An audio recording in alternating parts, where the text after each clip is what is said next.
Pamirsa penyiuan umat Hindu Kota Denpasar tur saking Kabupaten Tiosan ngosekin wewidangan Puri Agung Jero ring sejroning ngerauhin puncak karya Angasti Puja Atma Wadana Meligia Punggel. Sane pinaka tetamian leluhur nguni sane patut ngeraksa miwah kelestarian.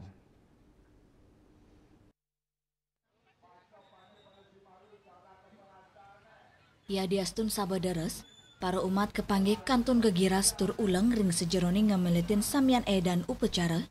Kare inucap pinake tetamian leluhur, sani patut ngeraksa tur maning kelestarian. Tio sidenin capang perkanti spiritual majang leluhur, yatnya puniki taler pinake Cina bakti, sepisanan nyihna yang kerayon sosial ring tengahin keramane. Kare puniki kemiletin sata 3 likur pemilet, tetujuan upacara inucap, untuk menunggaling atma sarang Brahman. Upacara Maligia Punggel, rumasuk utama sani kata kelaksana yang ring wewidangan puri. Manggala prawartake, I Gusti Ngurah Bagus Manura di tiang-tiang, melarapan pemargin karya puniki sideng wetuang kerayuan pantaraning krama. Maligia Punggel niki merupakan makna di mana Atman bernyatu dengan Brahman. Memunggal Maligia Punggel tingkatan ada beberapa tingkatan. Maligia Punggel, Maligia Utama, Maligia Lajur.